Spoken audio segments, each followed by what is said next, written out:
எம்ஜிஆர் அவர்கள் ஒரு குறிப்பிட்ட காலகட்டம் வரைக்கும் ராஜா ராணி அப்படின்ற மாதிரியான ஒரு கதை களத்தை தான் எடுத்து பண்ணிக்கிட்டு இருந்தாரு. ஸோ தொடர்ந்து அந்த மாதிரியான கதைகள் வந்துட்டு திடீர்னு வந்துட்டு ஒரு முதல் படமா வந்துட்டு சமூக அக்கறை கொண்ட ஒரு படமா வந்துட்டு அவர் நடிக்கிறாரு. அந்த படத்தை யார் இயக்குறாங்க பாத்தீங்கன்னா கலைஞர் அண்ணா அவர்கள் இயக்குறாங்க. அவருடைய தொண்டரான ராமா அரங்கன் வந்துட்டு சினிமாக்கே திரைக்கதை வந்துட்டு எழுதுறாங்க. இந்த படத்தை யார் இயக்குறாங்கன்னு பாத்தீங்கன்னா ஆர் சந்திரன் இவர் வந்து இயக்குறாரு. ஸோ இந்த படம் வந்துட்டு முழுக்க முழுக்க சாதி பாகுபாட்டை சவுக்கால் அடிக்கிற மாதிரியான ஒரு படமா இருந்துச்சு. இந்த படத்தோட பேர் என்னன்னு பாத்தீங்கன்னா தாய் மகளுக்கு கட்டிய தாலி. 1959 இந்த படம் வந்து. இந்த படத்துக்கு ஏன் இவ்வளவு தூரம் டீடைலா நான் பேசுறதுக்கான காரணம் என்ன அப்படின்னு பாத்தீங்கன்னா இந்த படம் மூலமா ஒரு சம்பவம் நடந்திருக்கு.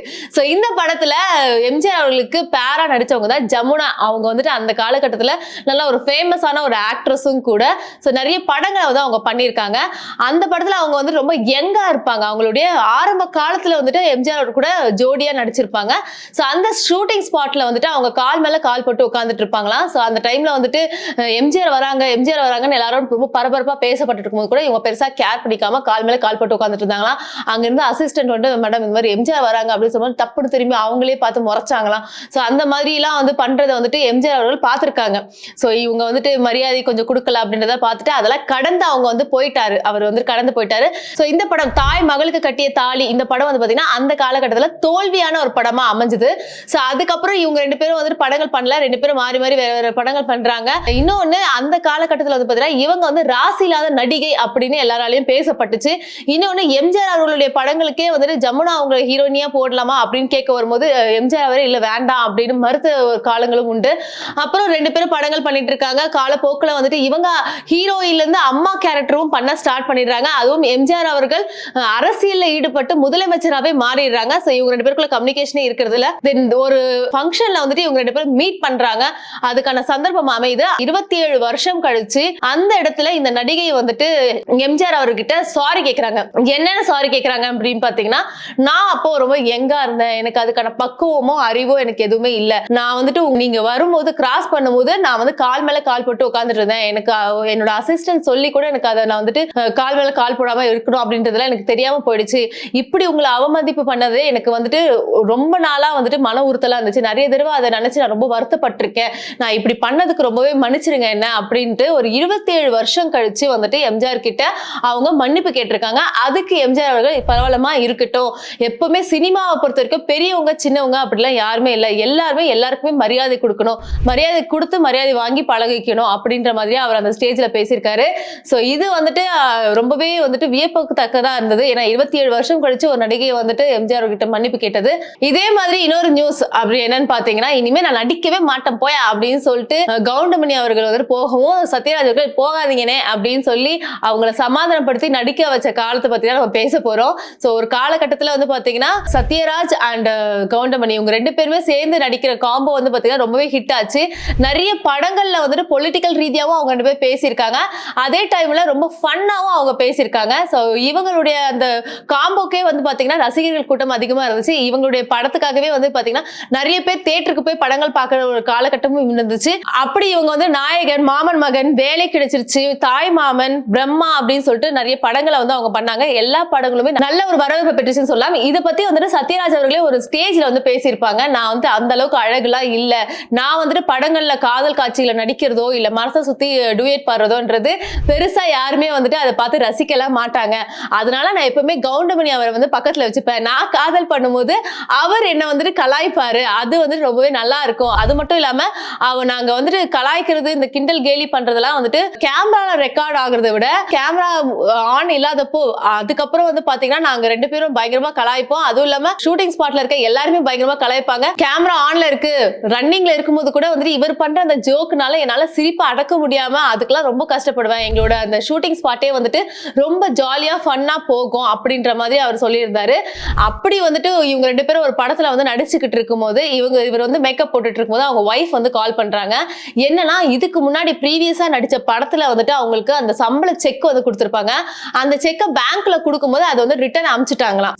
இது வந்து ஆல்ரெடி அவர் வந்து அந்த போராடி தான் அந்த செக்கை வாங்கியிருக்காரு. அந்த செக்கும் ரிட்டர்ன் வந்துருச்சுன்னொடனே அவருக்கு பயங்கர கோபம் வந்து மேக்கப்லாம் கலைச்சிட்டு போய் இனிமே நான் நடிக்கவே மாட்டேன், இனிமே சினிமா பக்கமே வரமாட்டேன் அப்படின்னு அவர் கோபமா இருந்துச்சு. போகும்போது சத்யராஜ் சொன்னாரா, ஐயா நீங்க ஏன் இப்படிலாம் வருத்தப்படுறீங்க, நம்ம ரெண்டு பேர் நடிக்கிறது தான் நல்லா போகுது, நம்ம ஷூட்டிங் ஸ்பாட்லயே ரொம்ப ஃபன்னா ஜாலியா தானே அதை பண்ணிக்கிட்டு இருக்கோம், நம்ம படங்களை ரசிக்கிறதுக்கு மக்கள்கள் இருக்காங்க, சோ அதனால நீங்க எதுவும் கவலைப்படாதீங்க, இப்போ நம்ம பண்ணிட்டு இருக்க இந்த படத்தோட தயாரிப்பாளர் வந்துட்டு நம்மளோட ஃப்ரெண்டு தான், கண்டிப்பா நம்மளோட அமௌண்ட்டை வந்து நம்ம கிட்ட கொடுத்துருவாரு, சம்பளத்துல எதுவும் பிரச்சனை பண்ணாம கொடுத்துருவாரு, நீங்க ஏன் இவ்வளவு கஷ்டப்படுறீங்க அப்படின்னு சத்யராஜ் அவர் தான் வந்துட்டு மறுபடியும் கவுண்டமணி அவர்களை வந்துட்டு சினிமால வந்துட்டு நடிக்காம இருக்காதீங்க, நடிங்க அப்படின்னு ஊக்குவித்ததா ஒரு நியூஸ் இருக்கு. இதே போல அடுத்த நியூஸ் என்னன்னு பாத்தீங்கன்னா, தயாரிப்பாளர் கிட்ட கதறி அழுத கார்த்திக். அந்த காலகட்டத்துல நவரச நாயகன் அவருடைய படங்கள் அப்படின்னு சொன்னாலே பெண்களுக்கு மட்டும் இல்லாம ஆண்களுக்கும் வந்துட்டு ரொம்பவே பிடிக்கும். ஏன்னா அந்த மாதிரியான ஒரு சூப்பரான சார்மிங்கான ஒரு கேரக்டர் வந்து பாத்தீங்கன்னா கார்த்திக் அவர்கள், அதுவும் மோஸ்ட் ஆஃப் த மூவில வந்துட்டு அவர் செத்துருவாரு, அதுக்காகவே ஏங்கி அழுகுற கூட்டமே இருக்கும். சோ அவருடைய படங்கள் வந்து பாத்தீங்கன்னா ரொம்ப பீக்ல போனது வந்துட்டு நிறைய படங்கள் போயிடுச்சு. சோ அதுக்கப்புறம் ரொம்பவே பயங்கரமா பிஸியான படம் என்னன்னு பாத்தீங்கன்னா கிழக்கு வாசல் படம். இந்த படத்துக்கு அப்புறம் வந்து பாத்தீங்கன்னா அவர் ரொம்பவே பீக்ல இருந்தாரு. ஏன் அப்படின்னு பாத்தீங்கன்னா கதை அம்சமே வந்துட்டு ரொம்பவே பெரிய அளவுல பேசப்பட்டுச்சு அந்த படத்துக்கு. இவருடைய படங்களே வந்து பாத்தீங்கன்னா அந்த காலகட்டத்துல சில்வர் ஜூபியர் வந்துட்டு எப்பவுமே எல்லா படங்களுமே வின் பண்ணும், அப்படி தொடர்ந்து ஹிட் கொடுத்தவர் தான் நவரச நாயகன் கார்த்திக் அவர்கள். சோ ஒரு நாள் வந்துட்டு தயாரிப்பாளருக்கு கார்த்திக் அவர்கள் கால் பண்ணி பயங்கரமா அழுதாராம். அதுவும் டி சிவா அந்த தயாரிப்பாளரோட பேரு. அவர் கால் பண்ணி பயங்கரமா அழுதாராம். எதுக்காக அழுதாரு அப்படின்னு பாத்தீங்கன்னா, கிழக்கு வாசல் படத்தோட ரைட்டர் வந்துட்டு மது அவர்கள். சோ அவர் வந்து பாத்தீங்கன்னா இந்த படத்தை வந்துட்டு முதல்ல எழுதுறதுக்கு முன்னாடி பள்ளிக்கூடம் அப்படின்ற ஒரு கதையை தான் வந்துட்டு அவர் எழுதியிருக்காரு. அந்த கதையில வந்து பாத்தீங்கன்னா கார்த்திக் அண்ட் குஷ்பு இவங்க ரெண்டு பேரையும் தான் வந்துட்டு நடிக்க வைக்கிறதா வந்துட்டு அவங்க பிளான் பண்ணியிருந்தாங்க. அது மட்டும் இல்லாம இந்த கதை எதை பேஸ் பண்ணி இருக்கோம்னா, ஃபர்ஸ்ட் நைட் நடக்குமா நடக்காதா அப்படி வச்சதுதான் வந்துட்டு பாத்தீங்கன்னா பள்ளிக்கூடம் இந்த கதை. சோ ஆனா கடைசியில பாத்தீங்கன்னா இந்த படத்தை கை விட்டுட்டு தெய்வ வாக்கு அப்படின்ற ஒரு படத்தை வந்துட்டு மது அவர்கள் இயக்குறாரு. கிழக்கு வாசல் படம் வந்துட்டு முன்னாடியே வந்துருச்சு. 1990ல வந்துட்டு கிழக்கு வாசல் படம் வந்துருச்சு. 1992ல வந்துட்டு தெய்வ வாக்கு படம் வருது. அந்த படம் வந்துட்டு யாரோட இயக்கத்துல வருதுன்னா மது அவருடைய இயக்கத்துல வருது. சோ இந்த தெய்வ வாக்கு இந்த படத்துல வந்துட்டு குஷ்புக்கு பதிலா ரேவதி அவங்க நடிச்சா நல்லா இருக்கும், ஏன்னா வந்துட்டு குறி சொல்ற ஒரு பொண்ணா வந்துட்டு ரேவதி நடிச்சா நல்லா இருக்கும் அப்படின்னு சொல்லிட்டு பிளான் பண்ணி வந்துட்டு இந்த தெய்வ வாக்கு படத்தை எடுக்கிறாங்க. பட் ஆல்ரெடி நான் சொன்ன மாதிரி கிழக்கு வாசல் படம் சூப்பர் டூப்பர் ஹிட் ஆயிடுச்சு. ஓகேங்களா? சோ அதுக்கப்புறம் அவர் வந்து பயங்கர பீக்ல இருக்காரு. அதுக்கப்புறம் நடிக்கிற படம் தான் வந்துட்டு தெய்வ வாக்கு படம். சோ இந்த படம் எடுக்கும்போது என்ன ஆயிடுச்சுன்னா ஷூட்டிங்ஸ்லாம் வந்துட்டு பொள்ளாச்சியில வைக்கிறாங்க. சோ அந்த இடத்துல முதல் நாளே வந்து பாத்தீங்கன்னா மது அவர்கள் பயங்கர குடிச்சிட்டு ரொம்ப ஒரு உச்சத்துல இருக்காராம். சோ அப்படி உச்சத்துல இருக்கும்போது ரொம்ப வருத்தப்பட்டு கார்த்திக் அவர்கிட்ட பேசினாரா, என்னோட முதல் படமே இப்படி ஆயிடுச்சு அப்படின்னு ரொம்ப வருத்தப்பட்டு பேசினாரா. ஏன்னா ஷூட்டிங் சம்திங் ஏதோ ப்ராப்ளம் ஆயிட்டு இருக்கு. சோ அது மாதிரி ஆயிடுச்சு அப்படின்னு வருத்தப்பட்டு பேசும்போது கார்த்திக் அவர் என்ன பண்ணிருக்காரு, அவருடைய அசிஸ்டன்ட்டை வச்சு 23 நாள்லயே வந்துட்டு அந்த படத்தை எடுத்து முடிச்சிருக்காங்க. அது மட்டும் இல்லாம அந்த படத்துல இருக்க பாடல்களும் வந்து பாத்தீங்கன்னா முக்காவாசி இவரே முடிச்சிருக்காரு. சோ கிளைமேக்ஸ்ல இருக்க மிச்சம் இருக்க 2 பாடல் வந்துட்டு ஆர்.வி. உதயகுமார் இவர் வந்துட்டு இயக்குனாரா. அதுவும் அந்த படத்துல இருக்க கார்த்திக் அவருடைய போர்ஷன்ஸ், அவர் எடுத்த எல்லா போர்ஷன்ஸுமே வந்துட்டு ரொம்ப தனித்துவமா இருந்துச்சு. அவர் வந்து சென்னைக்கு வந்ததுக்கு அப்புறமா கூட எடிட்டிங்லாம் கூட கத்துக்கிட்டாரு. இப்படி வந்துட்டு இந்த படத்துக்காக எனக்கு ரொம்பவே ஹெல்ப் பண்ணாரு அப்படின்ற ஒரு விஷயத்தை வந்துட்டு அவர் பேசியிருக்காரு. அதுவும் இல்லாம பிரஸ் மீட்ல வந்துட்டு அவரை பத்தி ரொம்பவே நல்ல விதமா பேசியிருக்காரு. ஏன்னா எல்லாருமே வந்துட்டு கார்த்திகை என்னன்னு பேசுவாங்கன்னா, இவர் வந்து கால் ஷீட் கொடுக்க மாட்டாரு, ஷூட்டிங் ஸ்பாட்டுக்கு லேட்டா வருவாரு, யாருக்குமே ஒத்துழைக்க மாட்டாரு, ஓவர் ஆட்டிடியூடு, இவர் வந்து செலிபிரிட்டி ஆயிட்டாரு அப்படின்றதால வந்துட்டு பெருசா எந்த ஒரு கேர்மே இல்லாம கேர்லெஸ்ஸா இருக்காரு, இந்த மாதிரி நெகட்டிவா பேசிட்டு இருக்கும்போது கார்த்திக் அவரை பத்தி ரொம்பவே பாசிட்டிவா நல்ல விதமா வந்துட்டு இந்த தயாரிப்பாளர் பேசும்போது கார்த்திக் ரொம்ப சந்தோஷமாயிதான் வந்துட்டு போன் பண்ணி, நீங்க என்ன பத்தி இவ்வளவு நீங்க நல்லபடியா பேசிருக்கீங்க, இவ்வளவு தூரம் பாசிட்டிவா பேசிருக்கீங்க, இப்படி என்ன யாருமே பேசுனது இல்லை அப்படின்னு சொல்லிட்டு கண்ணீர் விட்டு பயங்கரமா அழுது அதை ரொம்ப பெருவிதமா பேசியிருக்காரா. சோ இந்த நியூஸை வந்துட்டு அவர் ஒரு இன்டர்வியூல வந்துட்டு ஷேர் பண்ணியிருக்காரு. இன்னைக்கு நம்ம வந்து நாஸ்டாலஜியா இருக்கிற நம்மளுடைய 90s 80s காலகட்டத்தில் இருந்த அந்த படங்களுடைய சம்பவங்களை பத்தி நம்ம டிஸ்கஸ் பண்ணிக்கிட்டோம். அதுல உங்களுக்கு சுவாரஸ்யமா இருந்திருக்கும் அப்படின்னு நான் நினைக்கிறேன்.